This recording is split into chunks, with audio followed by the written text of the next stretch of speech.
So let's start by framing the finale. We have Jonas on one side, Claudia on the other. Let's really try to understand what they both want so we can get a sense of the big twist. So first, Jonas. What does Jonas want? If you look at his life, he falls in love with the love of his life and then sees her taken away, extinguished, not just by anyone, but by himself. So not only does he lose what he loves most, but he himself is responsible for losing what he loves most. He's at fault. Now, this would be hard for anyone to bear, but what makes it particularly unbearable is this idea the show introduces of cycling over and over. Now, in season 1, we talk about Friedrich Nietzsche, old philosopher, and he had this idea of the eternal recurrence. The show brings this up explicitly. Now, the eternal recurrence, Nietzsche said, look, if time is infinite, but matter, we only have so much matter, there's only so many ways that this matter can combine. So if time just runs and runs and runs and runs, eventually there's only so many different combinations. Eventually you're going to end up with the same combination that you had at the beginning of your life. So this life that you live, all the choices you make, eventually, yes, you will pass away, then you will have a brief rest, but after maybe 1 billion years, maybe 1 trillion years, who knows, things will come around and combine so that the very same situation at your birth happens again. So you better live the right life, because if you don't, all those mistakes you made that are so tragic, you're going to be doomed to repeat them again and again and again. And this is what Nietzsche called the unbearable heaviness of being. And that's what Jonas is suffering from. And for him, it truly is unbearable. And early on, they talked about déjà vu. And when he was falling in love and when he was young, this was a very beautiful thing. When he was having these wondrous moments and he got the sense of déjà vu, like he'd lived this life over and over and over, and he would live it over and over and over, that was fine because these were nice moments. But as soon as his life turned very dark and he experienced this horrible tragedy, now getting the sense of déjà vu, he knew that not only would he have to live through this once, but he would have to live through it over and over and over again. So that's where you get Jonas's central motivation is he wants nothingness. He wants the cycle to end. He wants nothing to exist. And he lies and tells everyone that, oh, I'm leading you to paradise. And it's going to be this paradise where everyone's happy and nobody dies. But really, no, his paradise is just destroying the world and having nothing existing. Because for him, that is preferable to having to live this horrible life over and over and over. Now, on the other hand, we have Claudia. Now, she saw her daughter, Regina, pass away. Now, she is the opposite of Jonas. For her, it was so painful seeing Regina pass away that the thought of never seeing her again, the thought of her never existing again, is so painful that she wants the cycle to keep going, and she's willing to do anything to keep the cycle going, because even if Regina did pass away, and that's tragic, at the very least, if the cycle continues, eventually Regina will live again, if only for a little bit. So Claudia wants to do anything she can to prevent nothingness. For her, the idea that that was the last time that Regina would live, and that was the last time she would see Regina, is so painful that she's willing to do awful, horrible things just to continue the cycle and have Regina live and die again. And this is important to understand because the show is making the point that we don't have free will and we can't change things, not because of the laws of physics and not because of cause and effect and causality, but because of our deepest desires and how incapable we are to get over these deep desires we have. On the one hand, Jonas not bearing to live through something so horrible, so avoidance of something so bad, and on the other hand, Claudia, a love of something so much that she can't bear to let it go and have it never occur again. These two deep desires are what lock us in our paths and keep us from really having free will. So this is what we have going into the finale, and it's unclear who is in the right, because Jonas, it seems wrong to want to destroy everything. That seems wrong. But Claudia, to keep the cycle going, we see her do awful things in the name of keeping the cycle going. So it seems like there's no right answer, but then we get the twist, which is a tad goofy, I'll say that. But the twist is that Claudia was always on Jonas's side. She agrees that we need to destroy the world and was only pretending to want to keep the cycle going because that's what it took to get her to the point where she could finally destroy the cycle. So why does she have this change of heart? And this is where it gets a little out there. She finds out that the third world is actually the real good world. There's a third world, and these other two worlds, which we've seen the whole show, these are fallen bad worlds that were really only created by accident from the third world. And she realizes that Regina, yes, she loves Regina, but this is a shadow Regina. It's not the real Regina. So even though Regina dies here, well, it's fine because Regina still lives on in the original third world. So she doesn't really need to mourn this shadow Regina because the original Regina in the third world, who she's never met or really seen, well, she'll be fine. Now, how Claudia knows this, completely unclear. Why Claudia feels that it's fine for Regina to pass away in this third world, maybe not as tragically, but presumably she'll pass away. It's a normal world just like ours. Why she finds Regina's death in this world so intolerable, but finds Regina's death in this third world fine, completely unclear. And when she's justifying destroying the universe, Claudia says, if this works, Regina will live. Now, this is saying that since Regina is going to live briefly in this third world, she can finally let go of this shadow Regina, and she can finally jump on Team Jonas and get on board with destroying the universe. And there's this line that was repeated throughout the show that says, what we know is a drop, what we don't know is the ocean. And it takes on this kind of deeper meaning where what we've known, what we've seen the whole show is really just a drop. It's these two not very good kind of accidental worlds, and what we don't know, what we haven't seen, is the ocean, which is this third, better, unspoiled world. So now we have the setup. Claudia and Jonas are both on the same page. We need to destroy these two fake worlds so that the third world can live in peace and stop being burdened by these two artificial worlds that were created from it. Before we go into how they go about fixing things, how do we feel about this twist? Is it a good twist? I'm not a big fan. I feel like it didn't go the way I wanted it to go. I had this really good idea, I thought, where you have the universe. And ever since we found out there was the Big Bang, and the show talked about the Big Bang all the time, brought up again and again and again, ever since we found out that the universe doesn't exist infinitely and just change like Nietzsche thought, but actually no, as we go back in time, the universe gets smaller and smaller and smaller until we get a point beyond which there's nothing. And we get a point where the universe is this small and beyond which nothing exists. Now, ever since science found this out, and it was very surprising, most people did not think science would find this out. They thought they would find out the universe largely exists unchanging. This idea that the universe has a birth and has an initial point where nothing exists beyond it, that's actually very hard to figure out and get a handle on. Because if everything has a cause, and we can keep tracing causes back until the very beginning of the universe, and then we get that moment where the universe is created, well, what caused that? And that's a problem that no one has been able to give a satisfactory answer to. You could say, oh, well, the creator caused the Big Bang. Well, you say, well, what created the creator? So anytime you have something with a birth like this, there is this conundrum of, well, what caused it? And how do you create something out of nothing? How does something just will itself into existence? And what's fascinating is when you start to read about time travel, there's this thing called the Bootstrap paradox. And it's this idea that when you have something from the future come back in time and cause the thing from the past that ends up turning into the thing from the future, well, they say that's a paradox. And some people look at that and they say, well, that's confusing, this idea of something without a real origin point, and this idea of something that just creates itself into existence.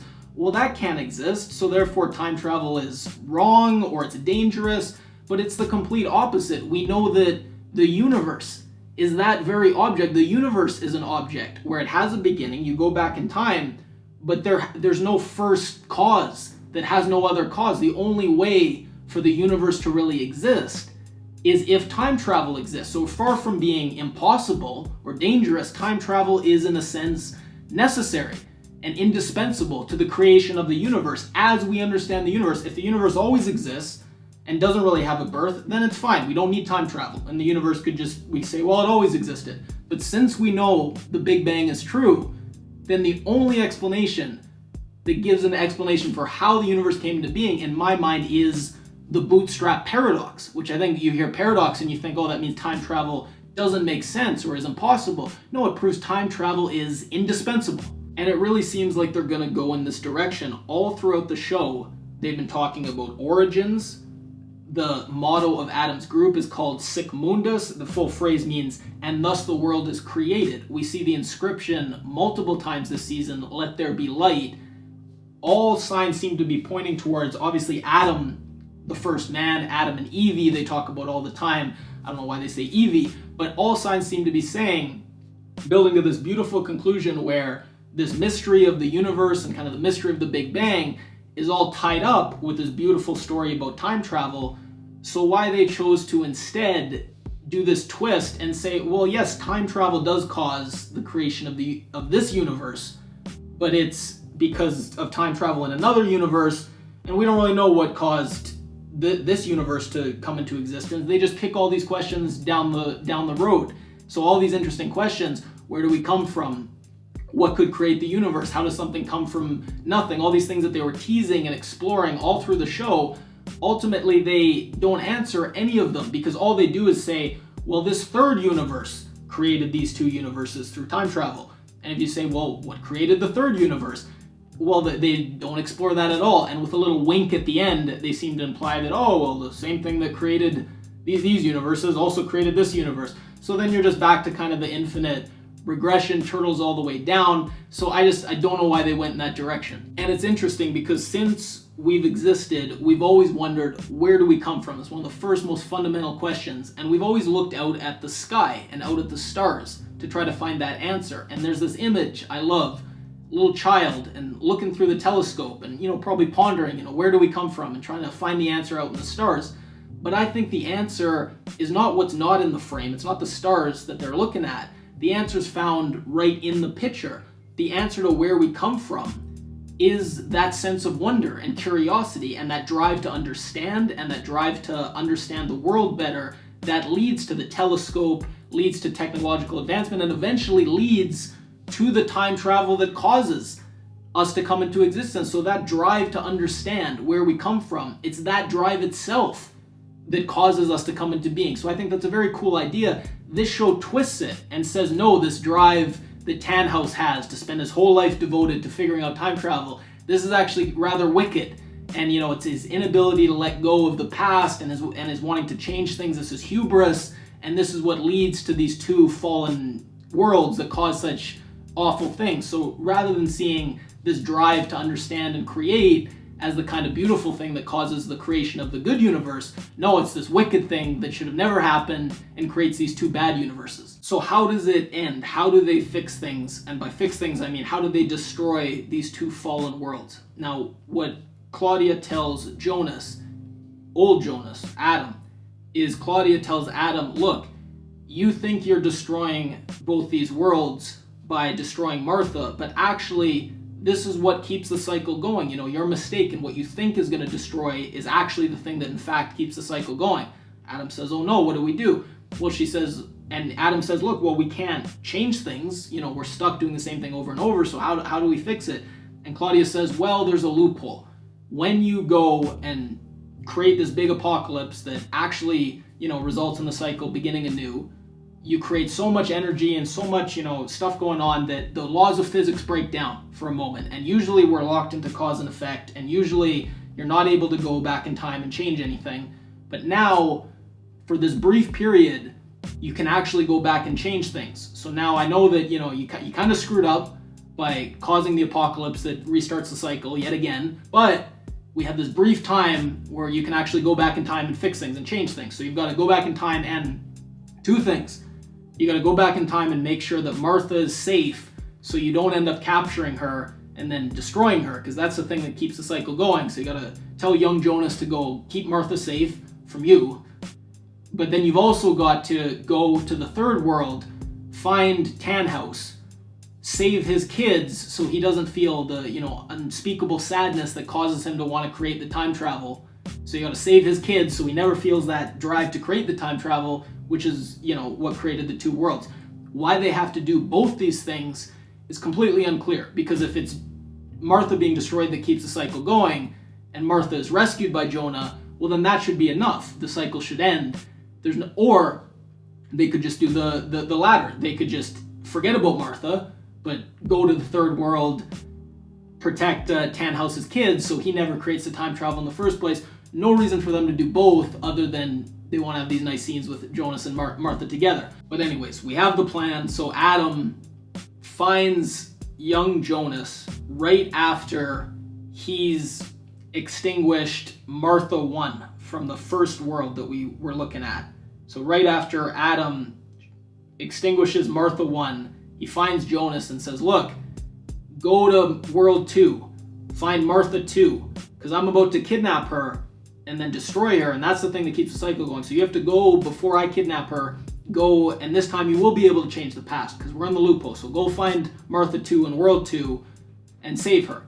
So Jonas does this, and this works, but then they go to the third world, the origin world, and then they also prevent Tannhouse's kids from getting run over, so Tannhouse never feels his grief. And this combination of both, I don't know why they need both, but the combination of both results in both these fallen worlds dissolving away, and everyone that we've seen and followed this whole time dissolves away. And then the final scene we're left with, we see the origin world.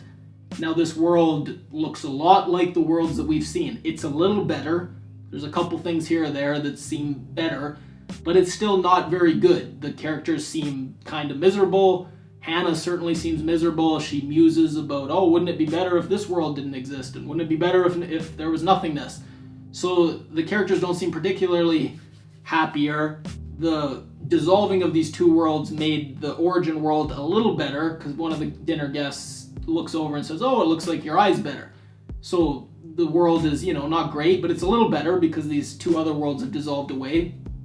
And then it ends with, this kind of wink at the audience that says, oh, well, Jonas is about to be born in this origin world, so maybe this whole cycle is gonna, continue in this origin world, which leaves you with just so many questions, very, very frustrating. I could, go off and get in trouble. I won't. I'll just say that I guess I just feel like it was a bit of a cop-out, because even if you want to say, look, the whole message was letting go and, not becoming too attached to things, and it was kind of a Buddhist Bay message of kind of nirvana and trying to, let go of all your desires, and that's the only way to achieve this kind of nothingness, which is paradise.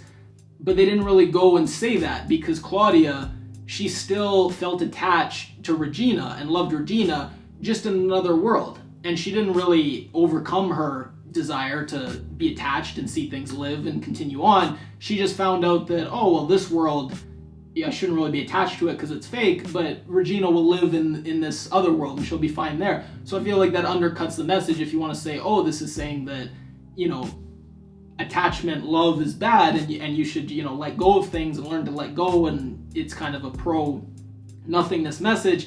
Kind of undercuts that by having the third world there. It's kind of, they want to have it both ways, and I feel like that was the whole show, kind of trying to have it both ways. And I did enjoy watching it throughout, but when you're at the end and you look at, okay, well, what was the show saying? Like, it sucks you in, because the music's great, there's cliffhangers, every line there's suspense, and it's a puzzle, and it sucks you in. And I would watch season after season after season. I don't know if I could ever stop.